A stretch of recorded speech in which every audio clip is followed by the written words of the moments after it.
The Salem Horror by Henry Kuttner.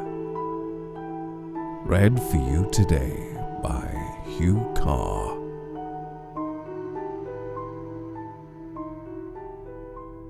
When Carson first noticed the sounds in his cellar, he ascribed them to the rats.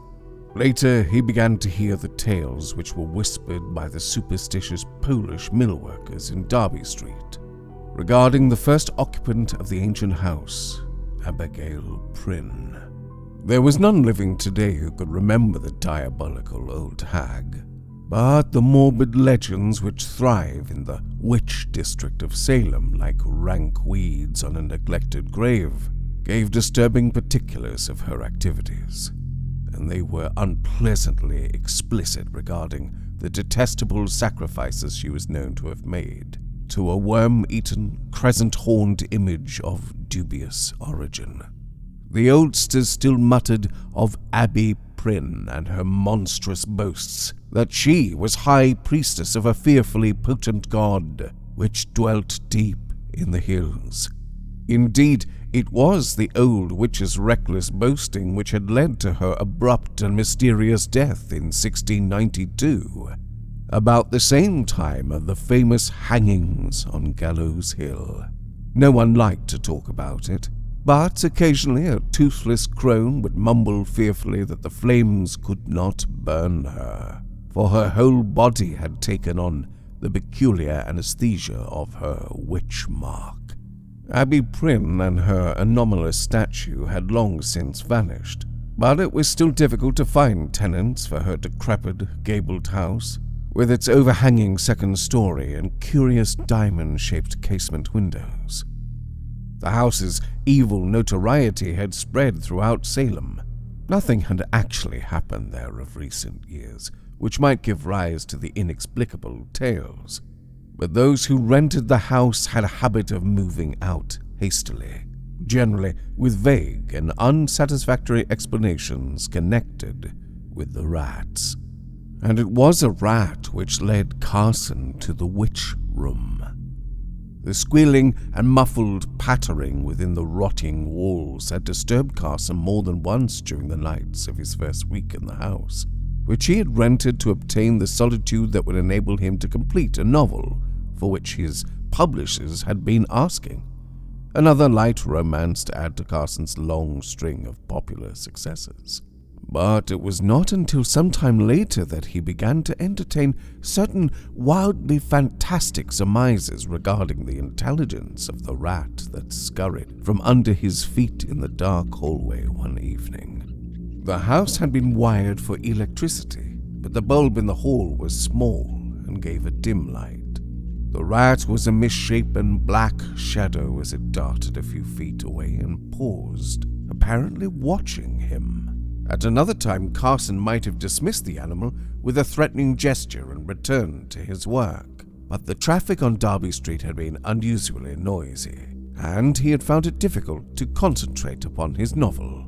His nerves, for no apparent reason, were taut, and somehow it seemed that the rat, watching just beyond his reach, was eyeing him with sardonic amusement.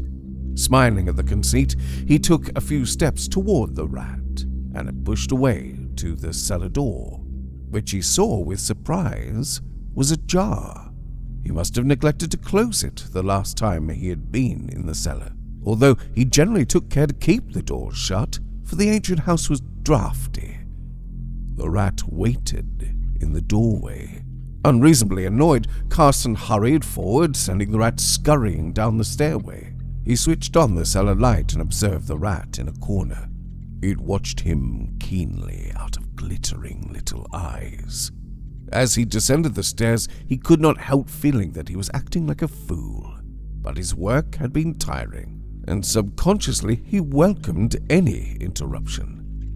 He moved across the cellar to the rat, seeing with astonishment that the creature remained unmoving, staring at him. A strange feeling of uneasiness began to grow within him. The rat was acting abnormally, he felt, and the unwinking gaze of its cold shoe-button eyes was somehow disturbing. Then he laughed to himself, for the rat had suddenly whisked aside and disappeared into a little hole in the cellar wall. Idly, he scratched a cross with his toe in the dirt before the burrow, deciding that he would set a trap there in the morning. The rat's snout and ragged whiskers protruded cautiously. It moved forward and then hesitated, drew back. Then, the animal began to act in a singular and unaccountable manner, almost as though it were dancing, Carson thought. It moved tentatively forward, retreated again. It would give a little dart forward and be brought up short, then leapt back hastily, as though the smile flashed into Carson's mind. A snake were coiled before the burrow, alert to prevent the rat's escape. But there was nothing there save the little cross Carson had scratched in the dust. No doubt it was Carson himself who blocked the rat's escape, for he was standing within a few feet of the burrow. He moved forward, and the animal hurriedly retreated out of sight. His interest piqued, Carson found a stick and poked it exploringly into the hole. As he did so, his eye, close to the wall, detected something strange about the stone slab just above the rat burrow. A quick glance around its edge confirmed his suspicion. The slab was apparently movable. Carson examined it closely, noticed a depression on its edge which would afford a handhold. His fingers fitted easily into the groove, and he pulled tentatively. The stone moved a trifle and stopped. He pulled harder, and with a sprinkling of dry earth, the slab swung away from the wall as though on hinges. A black rectangle, shoulder-high, gaped in the wall. From its depths, a musty, unpleasant stench of dead air welled out, and involuntarily Carson retreated a step. Suddenly, he remembered the monstrous tales of Abby Prynne and the hideous secrets she was supposed to have kept hidden in her house. Had he stumbled upon some hidden retreat of the long-dead witch? Before entering the dark gap, he took the precaution of obtaining a flashlight from upstairs. Then he cautiously bent his head and stepped into the narrow, evil-smelling passage, sending the flashlight's beam probing out before him. He was in a narrow tunnel, scarcely higher than his head, and walled and paved with stone slabs. It ran straight ahead for perhaps 15 feet, and then broadened out into a roomy chamber. As Carson stepped into the underground room, no doubt a hidden retreat of Abby Prynne's, a hiding place, he thought, which nevertheless could not save her on the day the fright-crazed mob came raging along Derby Street. He caught his breath in a gasp of amazement. The room was fantastic, astonishing. It was the floor which held Carson's gaze. The dull gray of the circular wall gave place here to a mosaic of varicolored stone, in which blues and greens and purples predominated. Indeed, there were none of the warmer colors. There must have been thousands of bits of colored stone making up that pattern, for none was larger than a walnut, and the mosaic seemed to follow some definite pattern unfamiliar to Carson. There were curves of purple and violet mingled with angled lines of green and blue, intertwining in fantastic arabesques. There were circles, triangles, a pentagram, and other less familiar figures. Most of the lines and figures radiated from a definite point, the center of the chamber, where there was a circular disc of dead black stone, perhaps 2 feet in diameter. It was very silent. The sounds of the cars that occasionally went past overhead in Derby Street could not be heard. In a shallow alcove in the wall, Carson caught a glimpse of markings on the walls, and he moved slowly in that direction, the beam of his light traveling up and down the walls of the niche. The marks, whatever they were, had been daubed upon the stone long ago, for what was left of the cryptic symbols was indecipherable. Carson saw several partly effaced hieroglyphics which reminded him of Arabic, but he could not be sure. On the floor of the alcove was a corroded metal disc about 8 feet in diameter, and Carson received the distinct impression that it was movable, but there seemed no way to lift it. He became conscious that he was standing in the exact center of the chamber, in the circle of black stone where the odd design centered. Again, he noticed the utter silence. On an impulse, he clicked off the ray of his flashlight. Instantly, he was in dead blackness. At that moment, a curious idea entered his mind. He pictured himself at the bottom of a pit, and from above a flood was descending, pouring down the shaft to engulf him. So strong was this impression that he actually fancied he could hear a muffled thundering, the roar of the cataract. Then, oddly shaken, he clicked on the light, glanced around swiftly. The drumming, of course, was the pounding of his blood, made audible in the complete silence, a familiar phenomenon. But if the place was so still? The thought leaped into his mind, as though suddenly thrust into his consciousness. This would be an ideal place to work. He could have the place wired for electricity, have a table and chair brought down, use an electric fan if necessary.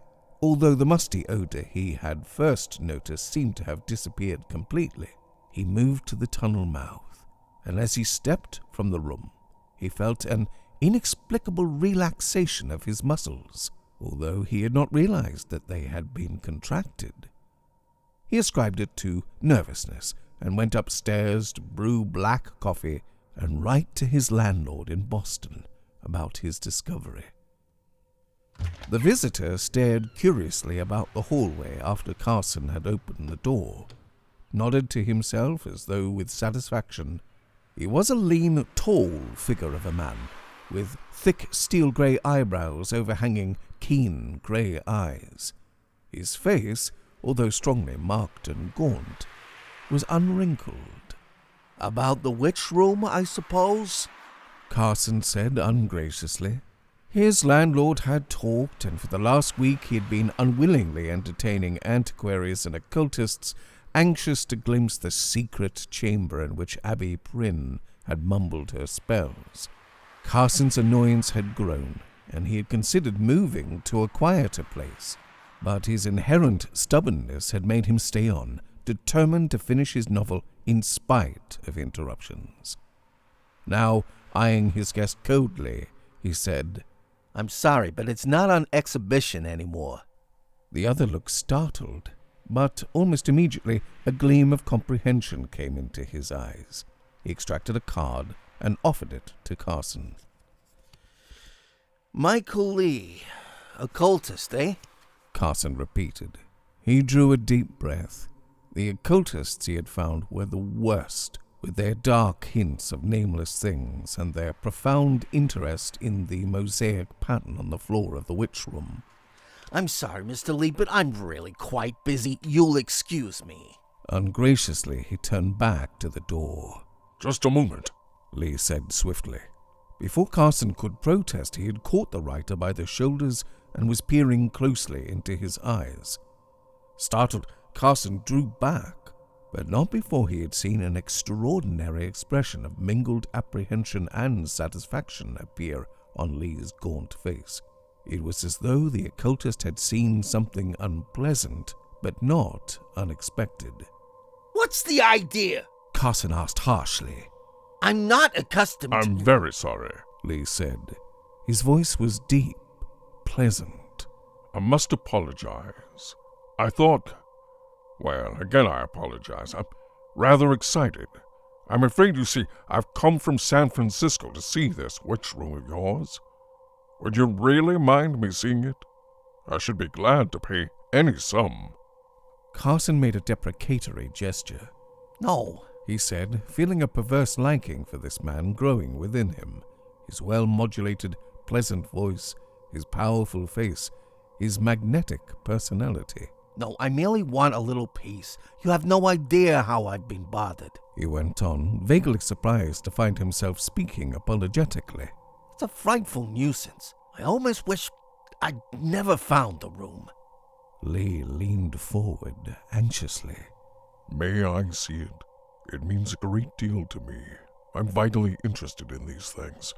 I promise not to take up more than 10 minutes of your time. Carson hesitated, then assented. As he led his guest into the cellar, he found himself telling the circumstances of his discovery of the witch room. Lee listened intently, occasionally interrupting with questions. The rat, did you see what became of it?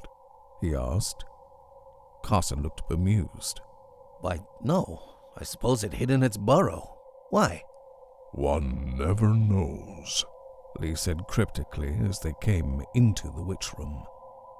Carson switched on the light. He had had an electrical extension installed, and there were a few chairs and a table, but otherwise the chamber was unchanged. Carson watched the occultist's face, and with surprise saw it become grim, almost angry. Lee strode to the center of the room, staring at the chair that stood on the black circle of stone. You work here? He asked, slowly. Yes, it's quiet. I found I couldn't work upstairs. Too noisy. But this is ideal. Somehow I find it very easy to write here. My mind feels... He hesitated. Free. That is, disassociated with other things. It's quite an unusual feeling. Lee nodded as though Carson's words had confirmed some idea in his own mind. He turned toward the alcove and the metal disc in the floor. Carson followed him. The occultist moved close to the wall, tracing out the faded symbols with a long forefinger. He muttered something under his breath, words that sounded like gibberish to Carson. Yokth Kyanak. He swung about, his face grim and pale. I've seen enough, he said softly. Shall we go? Surprised, Carson nodded and led the way back into the cellar. Upstairs, Lee hesitated as though finding it difficult to broach his subject. At length, he asked, Mr. Carson, would you mind telling me if you've had any peculiar dreams lately? Carson stared at him, mirth dancing in his eyes. Dreams? He repeated. Oh, I see. Well, Mr. Lee, I may as well tell you, you can't frighten me. Your compatriots, the other occultists I've entertained, have already tried it. Lee raised his thick eyebrows. Yes? Did they ask you whether you dreamed? Several did, yes. And you told them... No. Then, as Lee leaned back in his chair, a puzzled expression on his face, Carson went on slowly. Although, really, I'm not quite sure. You mean... I think I have a vague impression that I dreamed lately, but I can't be sure. I can't remember anything of the dream, you see. And, very probably, your brother occultist put the idea into my mind. Perhaps, Lee said non-committedly, getting up. He hesitated. Mr. Carson, I'm going to ask you a rather presumptuous question. Is it necessary for you to live in this house? Carson sighed resignedly.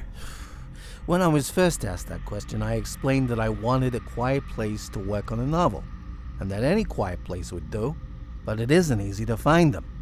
Now that I have this witch room, and I'm turning out my work so easily, I see no reason why I should move and perhaps upset my program. I'll vacate this house when I finish my novel, and then you occultists can come and turn it into a museum or whatever you want with it. I don't care. But until my novel is finished, I intend to stay here. Lee rubbed his chin. Indeed, I can understand your point of view, but is there no other place in the house where you can work? He watched Carson's face for a moment and then went on swiftly. I don't expect you to believe me. You are a materialist. Most people are. But there are a few of us who know that above and beyond what men call science, there is a greater science that is built on laws and principles which to the average man would be almost incomprehensible. If you've read Macken, you will remember that he speaks of the gulf between the world of consciousness and the world of matter. It is possible to bridge that gulf, The witch room is such a bridge. Do you know what a whispering gallery is? Eh? Carson said, staring. But there's no... An analogy, merely an analogy. A man may whisper a word in a gallery or a cave, and if you're standing at a certain spot 100 feet away, you will hear that whisper, although someone standing 10 feet away will not. It's a simple trick of acoustics, bringing the sound to a focal point, and this principle can be applied to other things besides sound, to any wave impulse, even to thought. Carson tried to interrupt, but Lee kept on. That black stone in the center of your witch room is one of those focal points. The design on the floor? When you sit on the black circle there, you are abnormally sensitive to certain vibrations, certain thought commands, dangerously sensitive. Why do you suppose your mind is so clear when you are working there? A deception, a false feeling of lucidity.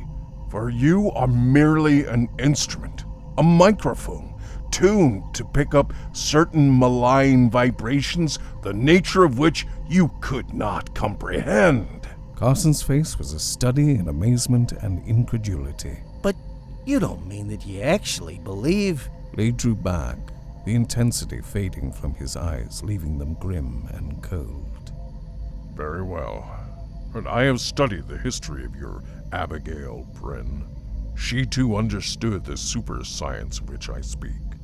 She used it for evil purposes.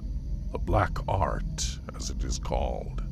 I have read that she cursed Salem in the old days, and a witch's curse can be a frightful thing. Will you... He got up, gnawing at his lip. Will you at least allow me to call on you tomorrow? Almost involuntarily, Carson nodded. But I'm afraid you'll be wasting your time. I don't believe... I have no... He stumbled, at a loss for words. I merely wish to assure myself that you... Oh, another thing. If you dream tonight, will you try to remember the dream? If you attempt to recapture it immediately after waking, it is often possible to recall it. All right, if I dream. That night, Carson dreamed. He woke just before dawn with his heart racing furiously and a curious feeling of uneasiness. Within the walls and from below he could hear the furtive scurryings of the rats. He got out of bed hastily, shivering in the cold grayness of early morning. A one moon still shone faintly in a paling sky. Then he remembered Lee's words. He had dreamed, there was no question of that. But the content of his dream, that was another matter. He absolutely could not recall it to his mind, much as he tried, although there was a very vague impression of running frantically in darkness. He dressed quickly, and because the stillness of early morning in the old house got on his nerves, went out to buy a newspaper. It was too early for shops to be open, however, and in search of a newsboy he set off westward, turning at the first corner. And as he walked, a curious and inexplicable feeling began to take possession of him. A feeling of familiarity. He had walked here before. There was a dim and disturbing familiarity about the shapes of the houses, the outline of the roofs. But, and this was the fantastic part of it, to his knowledge, he had never been on this street before. He had spent little time walking about this region of Salem, for he was indolent by nature. Yet there was this extraordinary feeling of remembrance, and it grew more vivid as he went on. He reached a corner, turning unthinkingly to the left. The odd sensation increased. He walked on slowly, pondering. No doubt he had travelled by this way before, and very probably he had done so in a brown study, so that he had not been conscious of this route. Undoubtedly that was the explanation. Yet as Carson turned into Charter Street, he felt a nameless unease waking within him. Salem was rousing. With daylight, impassive Polish workers began to hurry past him toward the mills. An occasional automobile went by. Before him, a crowd was gathering on the sidewalk. He hastened his steps, conscious of a feeling of impending calamity. With an extraordinary sense of shock, he saw that he was passing the Charter Street burying ground. The ancient, evilly famous burying point. Hastily he pushed his way into the crowd. Comments in a muffled undertone came to Carson's ears, and a bulky blue-clad back loomed up before him. He peered over the policeman's shoulder and caught his breath in a horrified gasp. The man leaned against the iron railing that fenced the old graveyard. He wore a cheap, gaudy suit, and he gripped the rusty bars in a clutch that made the muscles stand out in ridges on the hairy backs of his hands. He was dead, and on his face, staring up at the sky at a crazy angle, was frozen an expression of abysmal and utterly shocking horror. His eyes, all whites, were bulging hideously. His mouth was a twisted, mirthless grin. A man at Carson's side turned a white face toward him. "Looks as if he was scared to death," he said somewhat hoarsely. "I'd hate to have seen what he saw. Oh, look at that face!" Mechanically, Carson backed away, feeling an icy breath of nameless things chill him. He rubbed his hand across his eyes, but still that contorted dead face swam in his vision. He began to retrace his steps, shaking and trembling a little. Involuntarily his glance moved aside, rested on the tombs and monuments that dotted the old graveyard. No one had been buried there for over a century, and the lichen-stained tombstones, with their winged skulls, fat-cheeked cherubs, and funeral urns, seemed to breathe out an indefinable miasma of antiquity. What had frightened the man to death? Carson drew a deep breath. True, the corpse had been a frightful spectacle, but he must not allow it to upset his nerves. He could not. His novel would suffer. Besides, he argued grimly to himself, the affair was obvious enough in its explanation. The dead man was apparently a Pole, one of the group of immigrants who dwell about Salem Harbor. Passing by a graveyard at night, a spot about which eldritch legends had clung for nearly 3 centuries, his drink-befuddled eyes must have given reality to the hazy phantoms of a superstitious mind. These Poles were notoriously unstable emotionally, prone to mob hysteria and wild imaginings.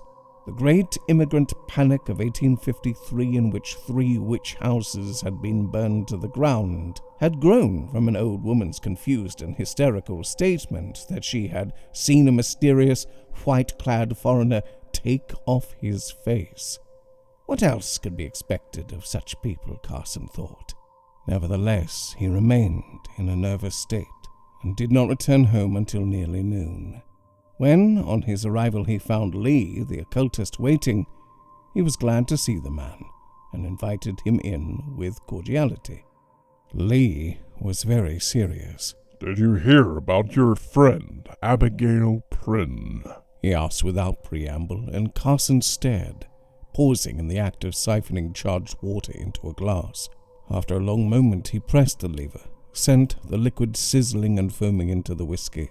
He handed Lee the drink and took one himself, neat, before answering the question. "I don't know what you're talking about. What's she been up to?" he asked with an air of forced levity. "I've been checking up records," Lee said, "and I find Abigail Prynne was buried on December 14th, 1690, in the Charter Street burying ground, with a stake through her heart. What's the matter?" "Nothing," Carson said tonelessly. "Well?" "Well, her grave's been opened and robbed, that's all. The stake was found uprooted nearby, and there were footprints all around the grave, shoe prints. Did you dream last night, Carson?" Lee snapped out the question, his gray eyes hard. "I don't know. Carson said confusedly, rubbing his forehead. I can't remember. I was at the Chatter Street graveyard this morning. Oh, then you must have heard something about the man who... I saw him. Carson interrupted, shuddering. It upset me. He downed the whiskey at a gulp. Lee watched him. Well, he said presently. Are you still determined to stay in this house? Carson put down the glass and stood up. Why not? He snapped. Is there any reason why you shouldn't, eh? After what happened last night? After what happened? A grave was robbed. The superstitious Pole saw the robbers and died of fright. Well? You're trying to convince yourself, Lee said calmly. In your heart you must know the truth. You've become a tool in the hands of tremendous, terrible forces, Carson. For 3 centuries, Abby Prynne has lain in her grave, undead, waiting for someone to fall into her trap. The witch room. Perhaps she foresaw the future when she built it. Foresaw that someday someone would blunder into that hellish chamber and be caught by the trap of the mosaic pattern. It caught you, Carson, and enabled that undead horror to bridge the gulf between consciousness and matter, to get on rapport with you. Hypnotism is child's play to a being with Abigail Prynne's frightful powers. She could very easily force you to go to her grave and uproot the stake that held her captive. Then erase the memory of that act from your mind so that you could not remember it even as a dream. Carson was on his feet, his eyes burning with a strange light. In God's name, man, do you know what you're saying? Lee laughed harshly. God's name? The devil's name, rather. The devil that menaces Salem at this moment. For Salem is in danger, terrible danger. The men and women and children of the town Abby Prynne cursed when they bound her to the stake and found they couldn't burn her. I've been going through certain secret archives this morning, and I've come to ask you, for the last time, to leave this house. Are you, though? Carson asked coldly. Very well. I shall stay here. You're either insane or drunk. But you can't impress me with your poppycock. Would you leave if I offered you $1,000? Lee asked. Well, more then. 10,000. I have a considerable sum at my command. No, damn it! Carson snapped in a sudden blaze of anger. All I want is to be left alone to finish my novel. I can't work anywhere else. I don't want to. I won't! I expected this, Lee said, his voice suddenly quiet and with a strange note of sympathy. Man, you can't get away. You're caught in the trap, and it's too late for you to extricate yourself so long as Abby Prynne's brain controls you through the witch room. And the worst part of it is that she can only manifest herself with your aid. She drains your life forces, Carson, feeds on you like a vampire. You're mad, Carson said dully. I'm afraid. That iron disc in the witch room, I'm afraid of that, and what's under it. Abby Prynne serves strange gods, Carson, and I read something on the wall of that alcove that gave me a hint. Have you ever heard of Nyalktha? Carson shook his head impatiently. Lee fumbled in a pocket, drew out a scrap of paper. I copied this from a book in the Kessler Library, he said. A book called The Necronomicon, written by a man who delved so deeply into forbidden secrets that men called him mad. Read this. Carson's brows drew together as he read the excerpt.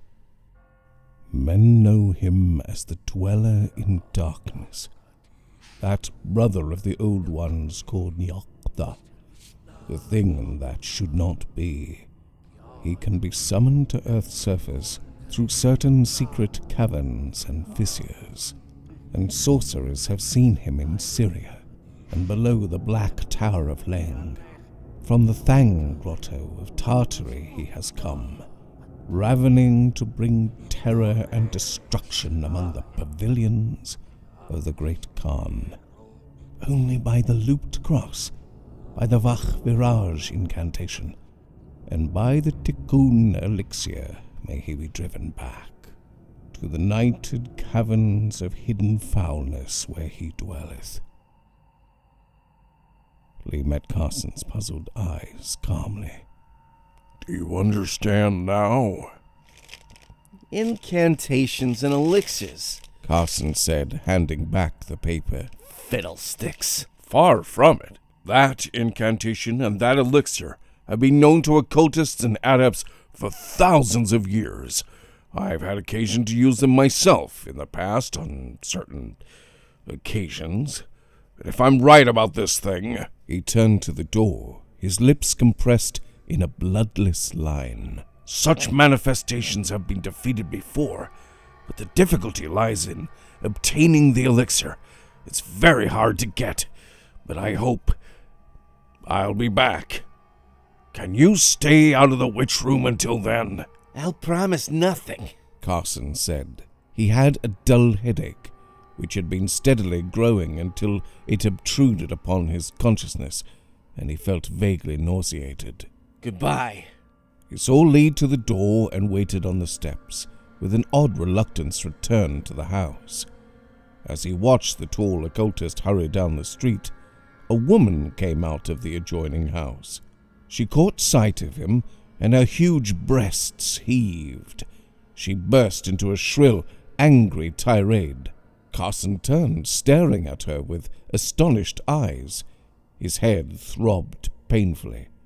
The woman was approaching, shaking a fat fist threateningly. Why you scare my Sarah? She cried, her swarthy face flushed.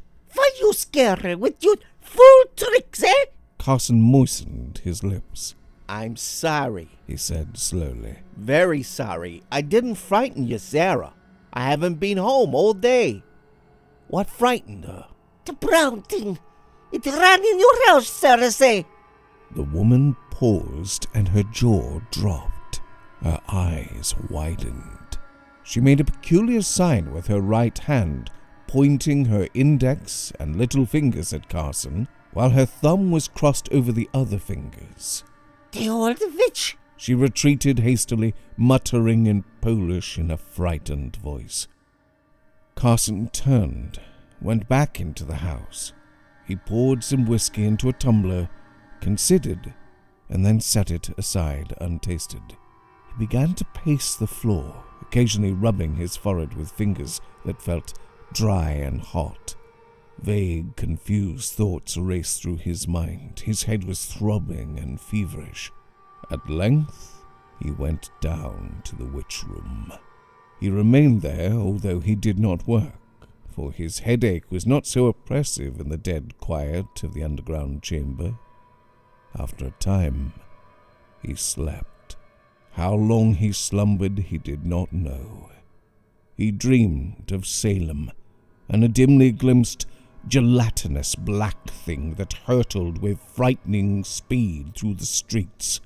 A thing like an incredibly huge jet-black amoeba that pursued and engulfed men and women who shrieked and fled vainly.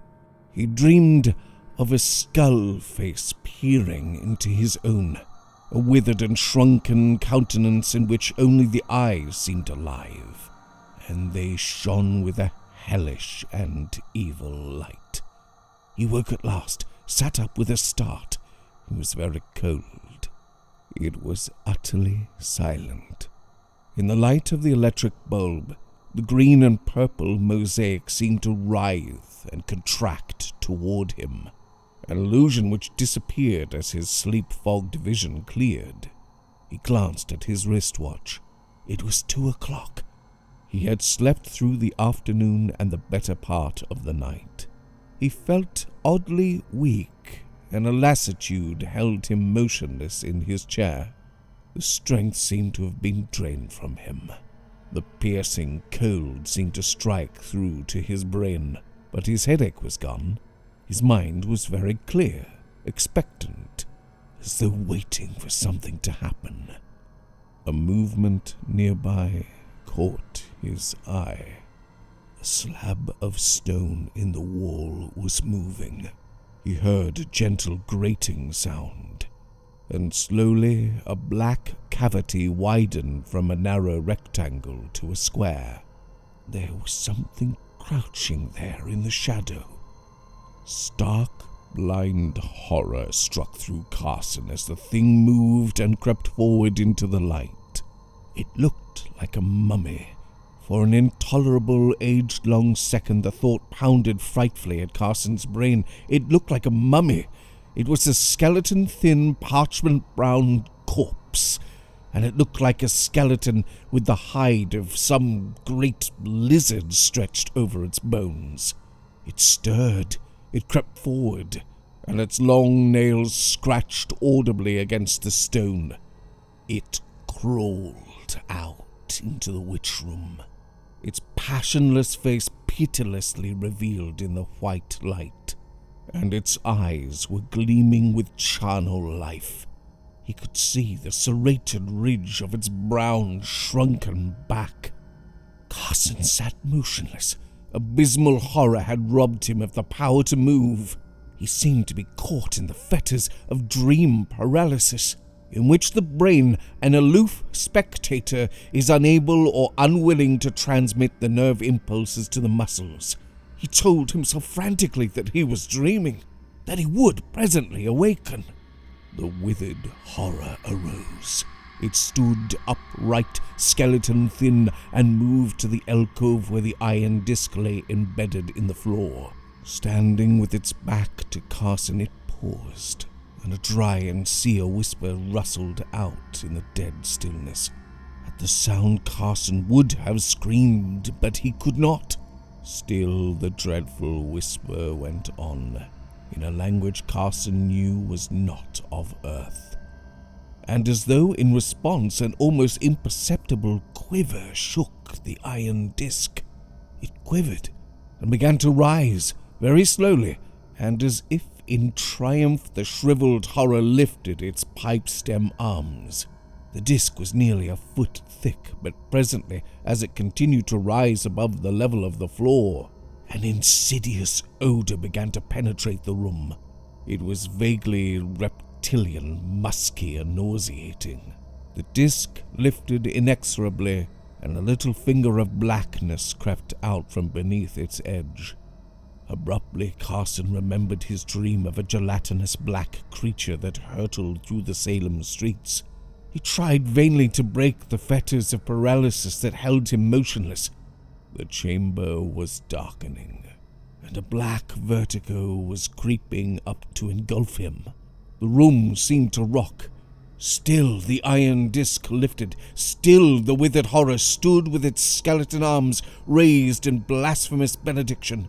Still the blackness oozed out in slow, amoeboid movement. There came a sound breaking through the sear whisper of the mummy, the quick patter of racing footsteps. Out of the corner of his eye, Carson saw a man come running into the witch room. It was the occultist, Lee, and his eyes were blazing in a face of deathly pallor. He flung himself past Carson to the alcove where the black horror was surging into view. The withered thing turned with dreadful slowness.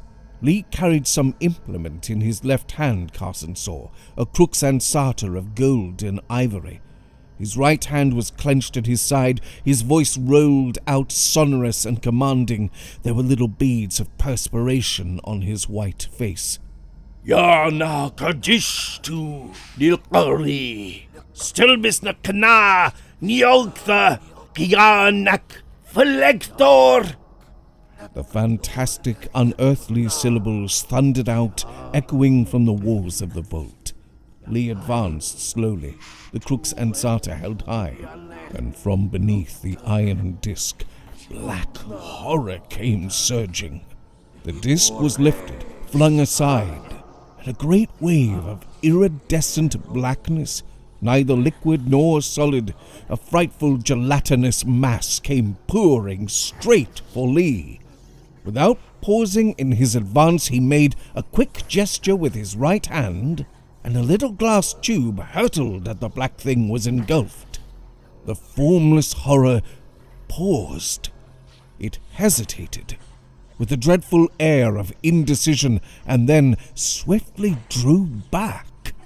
A choking stench of burning corruption began to pervade the air, and Carson saw great pieces of the black thing flake off, shriveling as though destroyed with corroding acid. It fled back in a liquescent rush, hideous black flesh dropping as it retreated. A pseudopod of blackness elongated itself from the central mass and, like a great tentacle, clutched the corpse-like being, dragged it back to the pit and over the brink. Another tentacle seized the iron disc, pulled it effortlessly across the floor, and as the horror sank from sight, the disc fell into place with a thunderous crash. The room swung in wide circles about Carson, and a frightful nausea clutched him. He made a tremendous effort to get to his feet, and then the light faded swiftly and was gone. Darkness took him. Carson's novel was never finished. He burned it, but continued to write, although none of his later work was ever published. His publishers shook their heads and wondered why such a brilliant writer of popular fiction had suddenly become infatuated with the weird and ghastly. It's powerful stuff. One man told Carson as he handed back his novel, Black God of Madness. It's remarkable in its way, but it's morbid and horrible. Nobody would read it. Carson, why didn't you write the type of novel you used to? The kind that made you famous. It was then that Carson broke his vow never to speak of the witch room, and he poured out the entire story, hoping for understanding and belief. But as he finished, his heart sank as he saw the other's face, sympathetic but skeptical. You dreamed it, didn't you? The man asked, and Carson laughed bitterly. Yes, I dreamed it. It must have made a terribly vivid impression on your mind. Some dreams do, but you'll forget about it in time. He predicted, and Carson nodded, and because he knew that he would only be arousing doubts of his sanity, he did not mention the thing that was burned indelibly on his brain. The horror he had seen in the witch room after wakening from his faint. Before he and Lee had hurried, white-faced and trembling, from the chamber, Carson had cast a quick glance behind him. The shriveled and corroded patches that he had seen slough off from that being of insane blasphemy had uncountably disappeared, although they had left black stains upon the stones. Abby Prynne, perhaps, had returned to the hell she had served, and her inhuman god had withdrawn to hidden abysses beyond man's comprehension, routed by powerful forces of elder magic which the occultist had commanded. But the witch had left a memento behind her, a hideous thing which Carson in that last backward glance had seen protruding from the edge of the iron disc, as though raised in ironic salute. A withered, claw-like hand.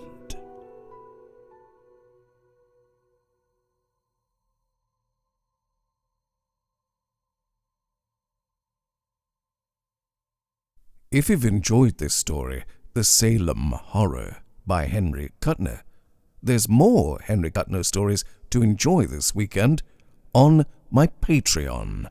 There's a link in the description below to this week's Patreon story, Hydra by Henry Kuttner.